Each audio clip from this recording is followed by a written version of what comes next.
Well, I don't know if you heard anything about who I am, but it says I have a sense of humor, so we'll see how that goes.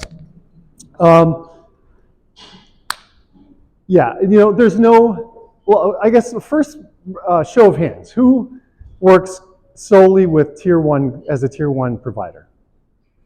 Okay. Tier 2? Say that again one more time. Who's a Tier 1 provider solely, like 90%? I just want to get a sense of the room. Okay. I lost my my guy who's going to change the slide. Just, yeah. All right, so most of you don't know who I am. I'm just this guy in Chicago. I started in the industry in '92 as a recruiter, an IT recruiter. I didn't know what I was going to do. I got out of school and I said, I'm going to go recruit IT people. So my first projects were looking for mainframe developers. So for those of you that have been around a while, COBOL, CICS, DB2, right, VSAM, I was the guy. I'm the guy that picked up the phone and was calling people at Walgreens late at night looking for programmers. They weren't developers then, they were programmer analysts. And that was where I started my career. And so since then, I went into recruiting management. I got recruited by a big 8 accounting and consulting firm, Coopers & Lybrand at the time. I went into managing a recruiting staff. I went into, I left there and then I worked for a company that got acquired. And when I went into sales management, so I was managing a team of salespeople, but then I decided to sell and not manage anybody. And at that point, I basically was in Chicago calling Tier 1 companies, Motorola, Comdisco, Discover Card, companies like that, and building a book of business in IT staffing. And so that's what I did. I was then hired by an investor to start a business, which I did. In our second year, we did $5 million in revenue. And then the dot-com era came along, and we all know what happened there. And then I did some consulting work through the roughly about 2003 to 2010, and then started Echo Gravity in 2010. So this is a hot topic. I wanted to tell a story that immigration is kind of a big deal, right? And I don't know if you remember about 15, 20 years ago, there was a crackdown on companies that had been bringing in people illegally, and there was a lot of audits going on. Does anybody remember that period of time? Okay, so well, to give you a story, I was working in consulting for a couple of firms that needed some representation with the INS, and I sat in the room. If any of you have been to their Oak Brook office with the bulletproof windows, anybody been in there? It's pretty intimidating, right? So I was working with a couple of different organizations, and they had asked me to represent them and basically answer questions to the INS regarding their business. And so I've been around this industry a long time, and I've seen a lot of things. And I think there was some news coming out just today or yesterday about crackdown on documentation on I-9s and things like that. So for those of you that are in this business, it's going to continue to be busy for you. So just to give you a sense of my background.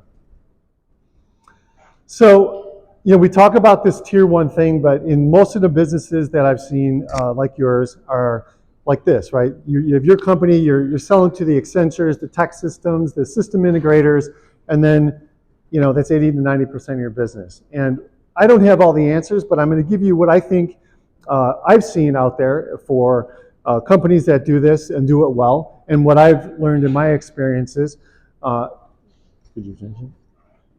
And try to get to this Tier 1. So how can you get your business working directly with the companies that are making the decisions? How can you control the relationships? And I'm going to give you partially, what my process would look like. So last year was a great year. Who had like their record year last year? Or close to it? Nobody?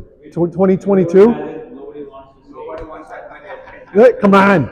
It was a great year, right? I mean, you guys were probably, your phones are ringing off the hook because there's a shortage of IT talent, right? They're calling you guys, You're spending all your time finding talent, putting them to work, right? So things have changed. It's been flipped. Last 4 months, we've seen it across the board. We work with probably anywhere from 40 to 50 organizations, and we've seen a big slowdown of needs, especially in the IT side and the light industrial. And so with that recession, we've been spending our time last year trying to get candidates to work, and this year, all of a sudden, we have to go out and sell. So we've had a lot of our clients basically say we need to figure out how to get in front of new clients and open up new business. So the industry has changed, and I'm going to talk about some things that are going to help you, just some things to think about as we go through this. So what's new? Our buyers have changed, okay? For you, maybe your buyers are the same. They're the same people that you've been doing business with. They're the people that have the connections with the tier 1 companies. Tech and automation has drastically changed. For those of you that are, you've got your ATS typically, right? A lot of you use SQL, I believe is probably the vendor of choice here. A lot of the companies we work with use a lot of peripheral stuff around the applicant tracking system. I'll talk about that. AI has come into play, which actually for your businesses is a benefit, and I'll have some questions about that as well. A lot of the companies we work with are considering themselves as marketing organizations versus sales organizations, and I'll talk to that as well. And then communication, how we connect with these buyers of our services has drastically changed. So the buyers. It's harder to reach people, right? COVID has changed where people are at.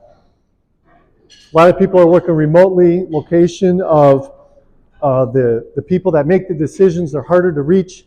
Their roles have changed. IT organizations in the past versus what they are now are very different. A lot of the IT decision makers are now sitting in the business communities. They're typically not in this big IT organization, so it's harder to find who you want to talk to.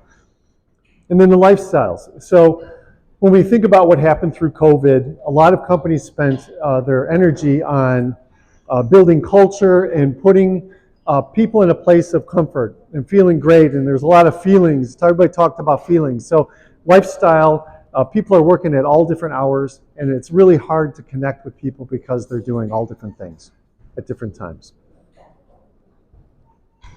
So I don't know if you guys see it. I'm curious to know who of you, with your applicant tracking system, have additional technology platforms and things that you use bolted onto that, outside of like background checks and things like that. But anything that works with communicating with candidates or sales reps. Do you guys use any of that technology?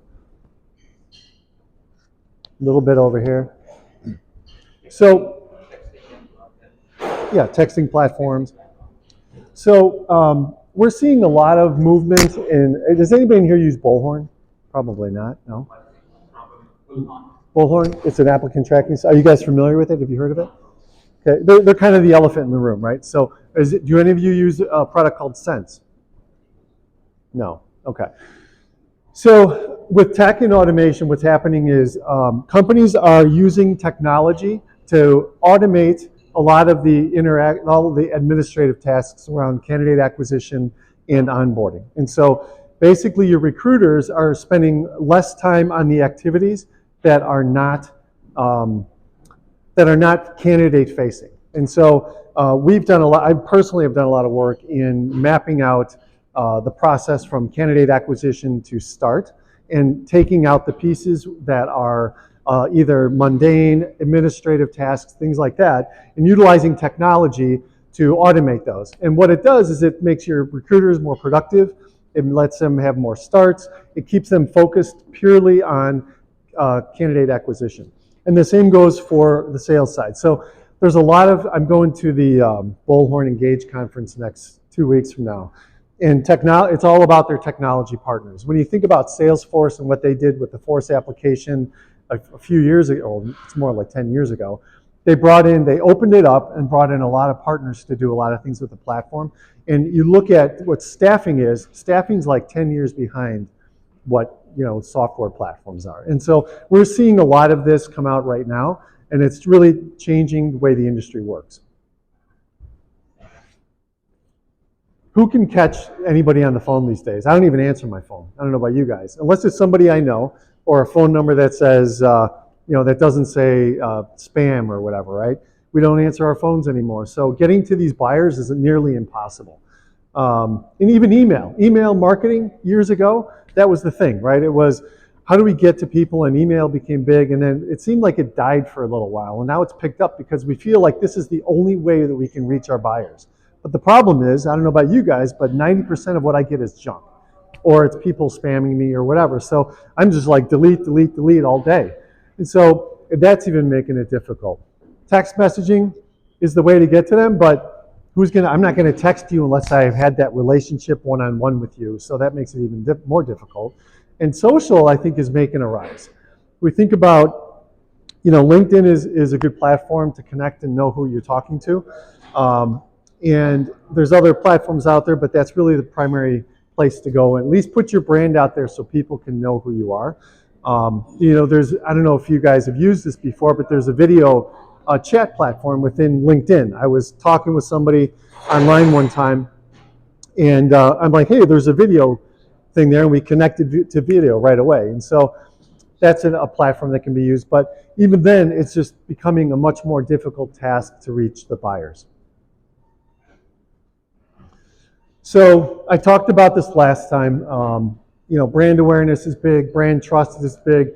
And the thing that I find is that if you don't have the brand that people are going to trust when they go and look at your firm. So if you're calling, company ABC and you want to sell them IT staffing services, or you want to sell them ERP services, or whatever it is, and they go to your website or they look at your social platform and they're like, it looks like a guy that works out of his basement.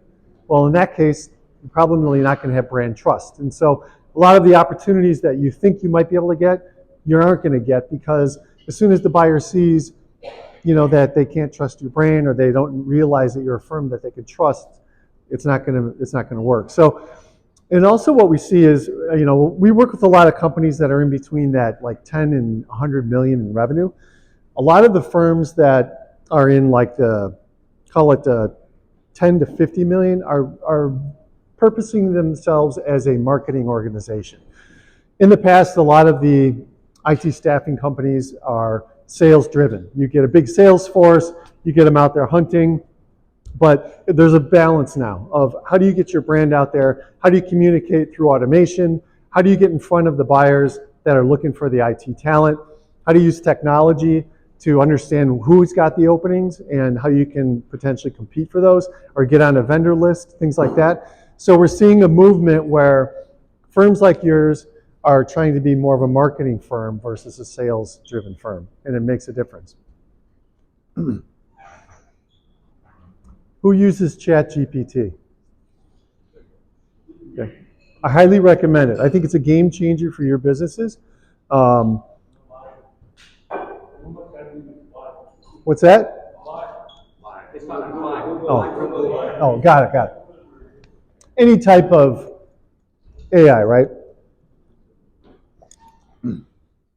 I think it's a game changer for your business, especially if you've got people working offshore. I get emails all day, and I can always tell if it's somebody sitting in India or Philippines or Romania or wherever, right? Being able to automate and put together these communications to communicate is big. I had a client send me a marketing plan, and he said I put it together on ChatGPT. So, I think it's a game changer that everybody in this room should be looking at, very seriously and using it to potentially get in front of companies. So, yeah. So go back. So I guess, I want a show of hands of people who think that they're doing something different than the guy next to them.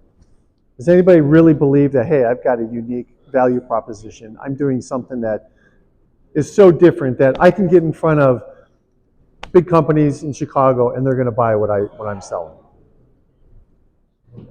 Am I losing you? I see a lot of phones. I got a joke. I'm trying to work jokes into my repertoire. Why is it that most Java developers wear glasses? Because they don't see sharp. Okay, so anyway. So what do you do differently? Okay. What I find is that most organizations below probably 20 million, unless they've got a niche, are really generalists, right? Who here is a niche provider of what they do? Meaning, when I define niche, I'm saying like 60% of your revenue comes from a specific type of offering. Anybody? No? Okay. So if you're going to get into tier 1 companies, you're going to have to probably be a niche provider. Unless you're going, like, forget the vendor list, forget the Fortune 1000, mid-market, go mid-market. You're going to have to get in there as a niche provider, right? Because otherwise, you're battling, low margin. It's a transactional business, which you guys are used to. It's very reactionary, right? Somebody comes, hey, I need 10 people. You got 24 hours to provide candidates. And it becomes a people management business, right? Like, how much of your day is spent, talking to candidates that maybe want to leave for a better rate, or trying to keep them to stay, or trying to figure out where to put this candidate, or trying to shuffle the candidates that are potentially coming off a project. And when you're a generalist, it becomes it's just a bloodbath, right? So if you're going to be able to look at an opportunity to get in as a tier 1 provider somewhere, you almost have to go in as a niche provider. And so let's say it's Workday, or pick your favorite ERP platform. And if you've got, say, 4 or 5 consultants that are out there billing, then you could say, hey, we've got a specialty in this area. And this is why we're good at what we do. We've been able to do these things. And you can take that story and then find out who else is doing these things, and then take that story to them directly. And so that's really the way to get in, and at least to get yourself grounded, where you've got then a mass of what you're doing is something you can tell a story about. It's all about being able to tell the story and then backing it up, right? Because if you can't back it up, people are going to see right through you, and they're not going to really believe that you are somebody that can help them as a tier 1 provider. It's a bloodbath, right? How many of you just feel like you're fighting the fight every day? It's a grind, right? It's a grind. You're all doing very well. You're smart people. How many of you were programmers or in IT before you started your business? Everybody, right? Yeah. How many of you worked for like Tata, TCS, or HCL, or right? Yeah, okay, right? Well, good for you. You made it out. Who saw me speak last year at this time? Just a couple. All right. Well, I guess the next slide doesn't make it different. I was going to ask if any of you did anything different. So for those of you that saw me speak last time, it's not that I have all the answers, but maybe I gave you some nuggets of information that you can use. Did you do anything different from last year to this year? Yes?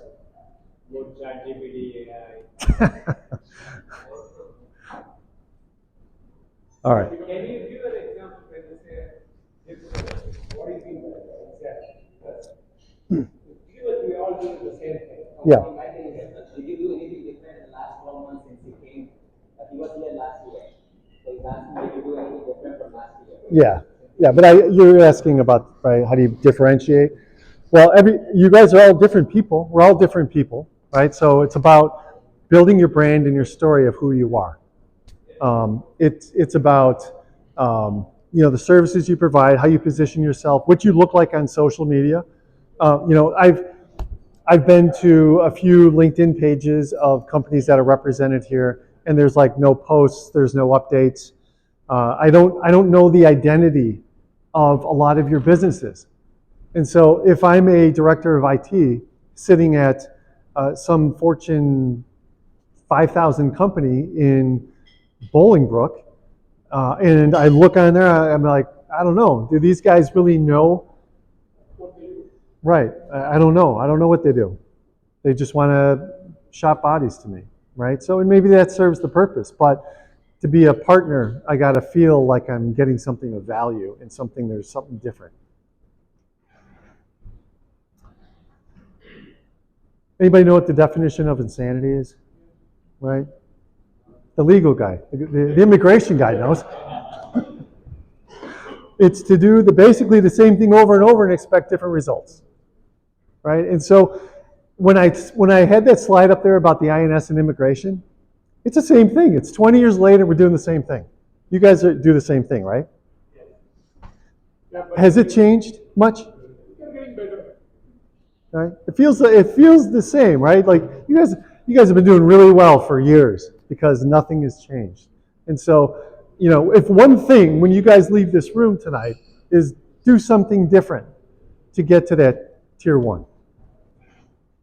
All right.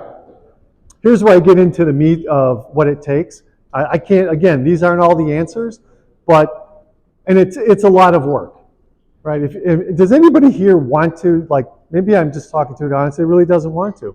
I brought up a topic that I thought would be a good one. Does everybody, who here wants to work directly with the businesses versus going through another company? Well, maybe half of you. I only see 10 hands. Come on. Everyone. Okay. Just because of vodka. The vodka? I didn't see anybody drinking vodka. All right. So anyway, I'm going to give you 6. Anybody that wants these slides, I'm going to leave some cards here, and you can feel free to text me, or not text me, shoot me an email, and I'll send you the deck. There's 6 things that I believe we need to do if you're going to be successful in becoming a tier 1 vendor. First and foremost is build a strategy and a plan, and I'll talk a little bit more about that. Your foundation and messaging, which we've been talking a lot about, needs to be solid, and we'll talk more about that. You need a face of the business. Keep going. You got to have a well-defined sales process. You got to have metrics. You have to measure your business on a daily basis. And again, do something different and innovate. So let's go to the first one. Any of these books look familiar to you guys? Who's read Start With Why? 1, 2, couple? What'd you think of it? It's a good book, right? Okay. If you haven't read it, read it. It's an easy read. It's very, it gives you some kind of feeling about what you want to do for your business. And this defines who you are, right? So read this. The second one is Scaling Up. Who's read this? Okay. Do you follow it? Or did you just read it and it's sitting in the corner of your office? Right? Did you read the whole thing? Who read it? Raise your hand again. You? Who else? There was somebody over here. No? Just 1, 2? What's that? It's difficult. This? All right. I disagree. Were you a programmer at one point? Okay. Well, were you? What did you do before? Or is this it? Oh, you don't want to answer. Anyway, this is the roadmap to follow in order to be successful, right? There's a one-page, if anything, go get to the one-page strategic plan and fill in the blanks. And then this one. Okay, this is written by somebody I know very well, Mike Cleland, and Barry Asen. Barry Asen, have you guys heard of staffing industry analysts? They're like SIA, they're like the top of the pyramid as far as staffing goes. Barry Asen is the head of that organization, and Mike Cleland is a consultant in the IT staffing space. I work with Mike on a couple of clients. This is the operational handbook to run your business to get past this $10 million, $20 million mark. All right, so if anything, you should read this to get a sense of what tier 1 companies do. All right. All right, so when we talk about strategy and plan, who's got a written down strategy and plan of how they're building their business to get from point A to point B? Nobody? Do you do? Of course? He says of course, but there's only one hand in the room. All right. Can you tell me about it a little bit? I'm putting you on the spot. That's fine. It's we generally we look for certain clients where we see the potential of getting business. Then we try to connect somebody in the company. Then then we start sending our sales pitch.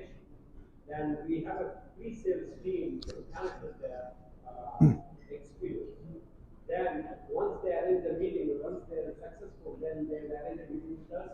Then we jump in, then we take it to the next one. Okay, so that what you referred to is a kind of a sales tactic plan. Yeah. Right, okay. What I'm referring to is the business, for your business. Let's say you did $5 million in revenue last year, and this year you want to get to 8. How are you going to do it? What's your plan to get from 5 to 8? Right, so that's what I'm referring to. So if you want to get to be a tier 1 vendor, then you have to have a plan. Okay, you can't. How many of you had said my key to the tier 1 status is to hire a sales guy that can get me in there? Yeah, many of you, right? We're not raising our hands because they didn't work out. How many of you have fired the guy that says that I can do this and then didn't do it after 6 months? Right? Everybody. Right? Okay, so that's a sidebar. But anyway, I talked about the one-page strategic plan, the OPSP, with clear lines of accountability. How are you going to get from 5 to 8? How are you going to get from 10 to 15? Whatever that goal is, whatever it is, okay? Have it written down, have a plan, and I'd be happy to sit down and talk with you about it. Free of charge. Wait, go back. Sorry, I didn't cover all the other ones. And some examples could be 50% tier 1 revenue in 24 months. Let's have a goal, but we have to make it realistic. Let's target organizations with IT departments of 100 to 500 people. Let's implement a sales strategy and process in 90 days. So have some clear things, because you're not going to get anywhere if you're just going to do the same thing and not have a plan. And then we talk about the brand, your foundation. I touched on this a little bit. I talked about this last year. What exactly are you selling? Right? I asked somebody this past week. I have to be careful about what I say. I met somebody and I asked them, can you give me your elevator pitch of what you're selling? Couldn't do it. Couldn't even do it. I don't know. And so, you know, what can you describe it? Can everybody in the organization, are you guys all saying the same thing? Okay, is what you're saying on your website? Is what you're saying on your LinkedIn profile company page? Is it on your individual's page? Are you guys all saying the same thing? What makes your company different? Can you identify that? Can you talk about it? It's tough. Trust me, I'm not up here to make it sound like you don't know what you're doing. It's very difficult. Even companies that we work with that are $20 million in revenue and have been doing this for a long time, that are American firms, are just, they can't do it either, right? It's a difficult thing. And then what is your go-to-market plan, which you referred to, right? Okay, this is a big one. So who's the face of their business? Raise your hand. I'm the face of my business, right? Right? It's most of you, right? How many of you are really good salespeople? I am. I'm a good sales guy. He's a good sales guy. Of course, you guys. The legal people in this room are the best salespeople. Isn't that funny? The immigration, right? Come on. Okay. Well, what are you good at selling? What's that? Selling the services.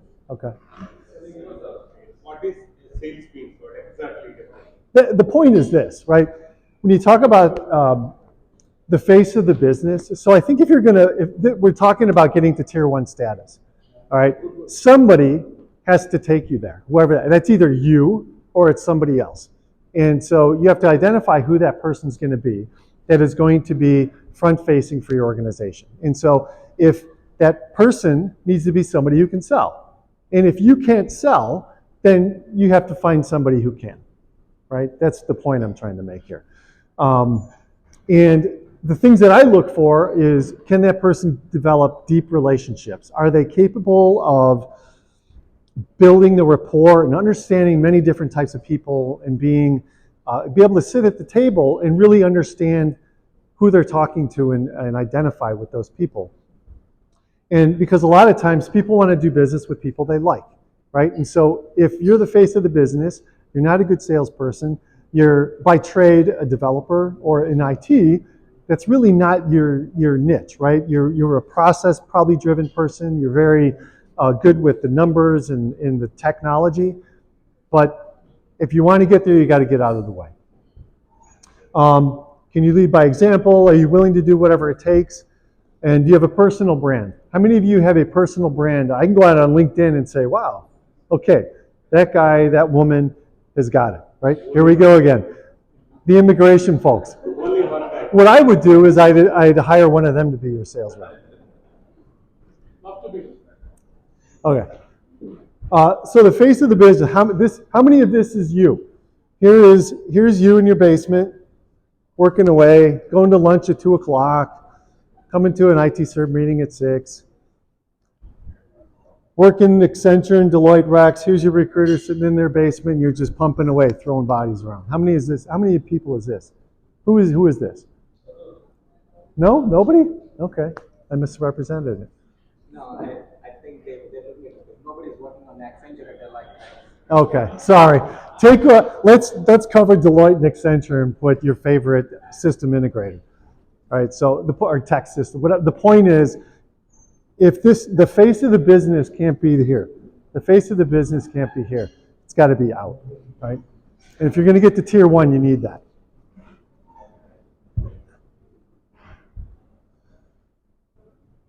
So who will this is like the key. I think this is the thing that's going to make the biggest difference to make it happen. And I think you guys have all said you've tried this before, right? But it's getting that right person. So you can hit them up. So it's got to be somebody who can sell intangible services. It's difficult. We're selling a promise, right? We're going to companies and saying, we can get you the best people at the best price in the quickest turnaround, and they're going to do a great job.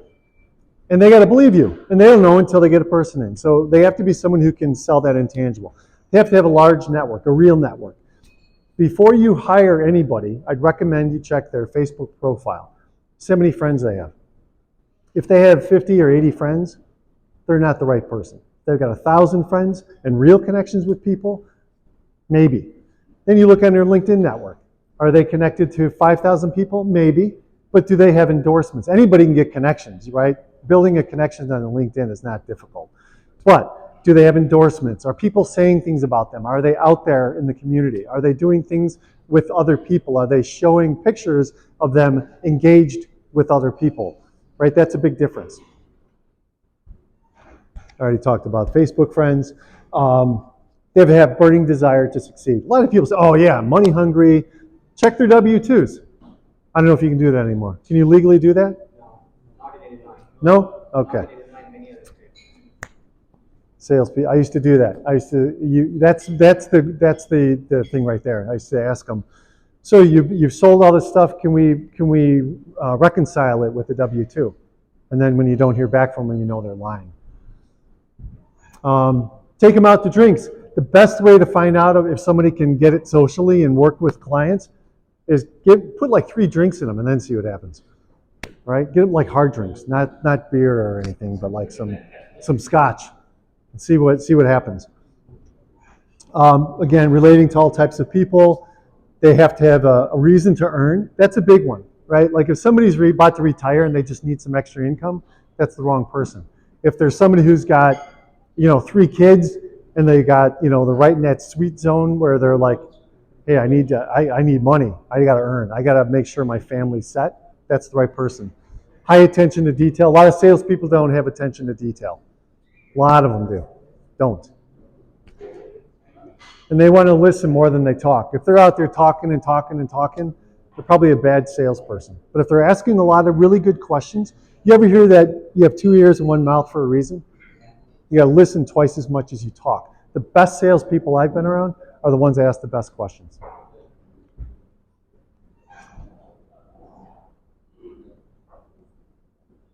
This is hard to read. Any questions yet? Right, I'm just kind of rambling up here. Quick question: how do you hire a good salesperson?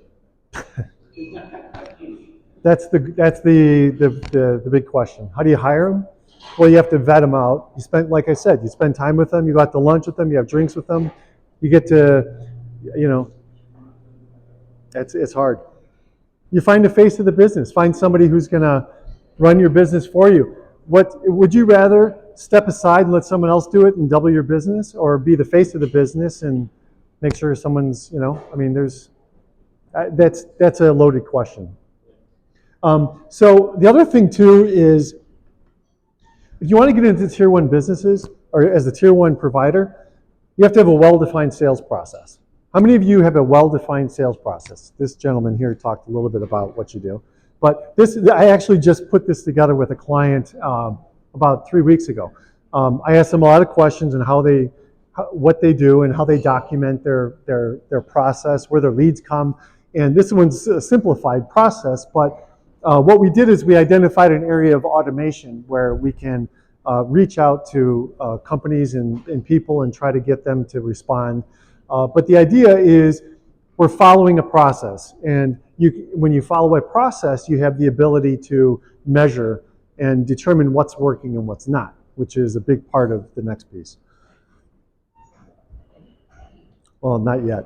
So on a well-defined, so when you're talking about a sales process, you're going to want a well-defined target market. So this is the process that I followed when I was out selling IT staffing services. I had 50 named accounts, and these are named accounts. So when you talk about key accounts, these are the companies that are going to probably, or have the opportunity of giving you $1 million or more in revenue. These days, $1 million and more revenue isn't a lot. That's like, what, five, 6 people maybe, right? So if you can get 5 or 6 consultants building at a company, what you're going to want to do is identify 50 key accounts, named accounts. Find them. You're probably all going to fight for the same companies here in Chicago, but identify those 50 companies that have a specific, criteria. Okay, and there's a lot of them. I believe there's still a lot of companies in Chicago to go after, but have those named accounts, and these are the companies that are going to be your A accounts. Your B accounts are the ones that I call the bread and butter, and you have 100 targets. These are targets. So 50 are targets for A, 100 are for B, and 100 for what I consider optimistic. So the A ones we're working all the time. We probably don't want to do companies that you're required to be on a list. You maybe have a few of those because it's going to take some time to get on them. We'll put you on the list and we'll talk to you again next year. It's a grind, right? But you're going to have these companies that will buy direct, or you can talk to, HR or whoever you're going to talk to in the company. You don't have to go through procurement. And the bread and butter is those ones that you could talk directly to the IT directors, the CIOs, the whoever's, and you can put 2 or 3 people in those. So maybe you've got 10 of those companies that you're doing business with, and that's 30 consultants right there, direct, right? You're going to get better margins. That's probably the equivalent of 50 or 60 through another provider. Optimistic are those companies, hey, I heard this consultant came off of this project at this company. I'm going to start calling on that. Or are you losing candidates to this company? You ever have that where you're like, oh my gosh, I had 3 candidates and they all went to this project, right? So now that's a lead for us, right? We got to go get that business. And so those become opportunistic companies. And so I would be calling my A's all the time. And then as soon as I landed one, I move another B up into my A's. And I'd be working my B's. And every once in a while, that C one will come up. And I'll be calling, hey, there's a big opportunity here. I'll move them up to a B, close them. And you can have 1 or 2 people billing at these accounts. But it's a diversified base of your book of business where you can lose an account and you're not going under, right? So having that well-defined, named accounts. So anybody you hire, you're going to want to say, here's your list of companies you're going to go after, all right? And stick the course on those companies. You're going to want time-based expectations, whether it's daily, weekly, monthly, quarterly, okay? It's going to be, we have these target accounts we're going after, and we're going to make contact with those companies on these intervals. So it's a way to measure the progress of what you're making to get into these accounts.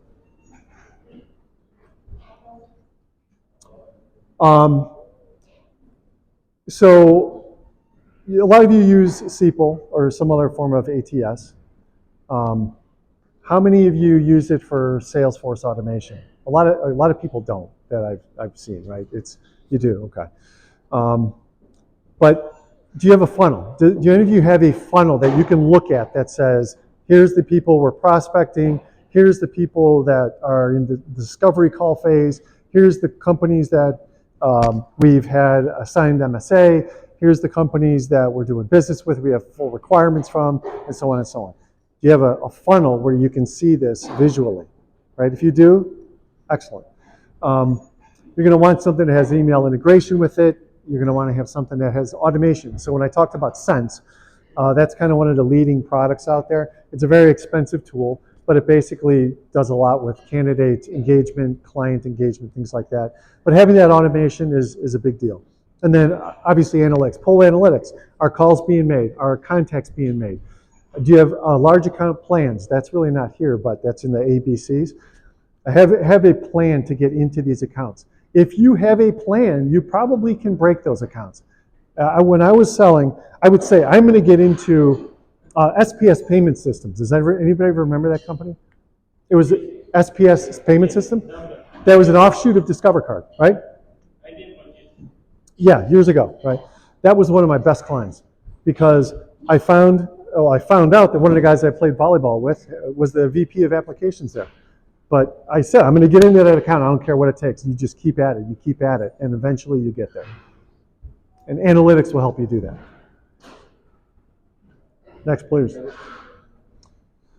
Go ahead. We talked about it already. So a couple things, just some points, right? Don't be afraid to give up control. We talked about that. Hire people of influence. We talked about that.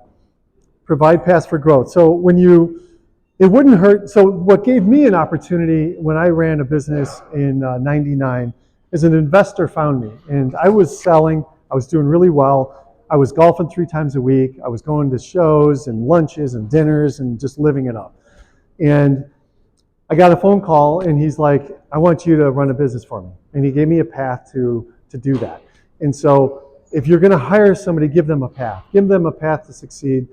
And be careful. Obviously, it's a big investment. If you do it wrong, it's a failure, and it could cost you a lot of money, but that path needs to be there. Vet out the empty promises. We spoke about that. Learn how to sell differently. We spoke about that. And then you must invest. This is the big one. I see a lot of companies like you guys that are risk averse, right? We can do the same thing. We're making good money. Our families are doing well. We're driving nice cars. But do you want to get that to that next level? If you do, then you have to be willing to invest. How many of you got PPP money? Okay. Yeah, everybody's laughing because now we have new boats, we have new house. I got some PPP money too. But that's important. So invest some of that. So this is my story. Okay, when I was selling, this is me up top left. The guy next to me was the director of applications at Comdisco. Anybody remember that company? They went out of business. Huh? You used to work there? Okay. Do you remember a guy named Ken Hutton? No? When were you there? Okay. You were right before it all fell apart. Right. Yeah. Were you in the IT department? What were you doing there? AS400. Okay. You're in the other side. Got it. So anyway, Ken Hutton was, they were using, I think was it natural database? There was no, it was, I can't remember the technology at the time. Anyway, that became an 8 account for me. I did like $2 million in revenue there one year. And other people here, these are representations of me at clients having fun, of coaching people, kids of which their parents are in IT departments or in marketing organizations. And my second year in selling, I did $7 million my second year because I just worked my network like crazy. I got out in the community. I learned to live with these people and spend time with them and do things. I integrated my life with their lives, and that allowed me to do that. And so as you go through this venture to get from tier 2 to tier 1, this is something that, if you're not comfortable doing that, most developers and programmers, it's not really their personality doesn't fit that. But you have to think about that. If you can't do it, then you got to find someone who can. Next, please. Is he on his phone? You got a job to do. Again, find that face of the business. We don't want this. It's a human business. That's me right here. Go back to that. So that picture represents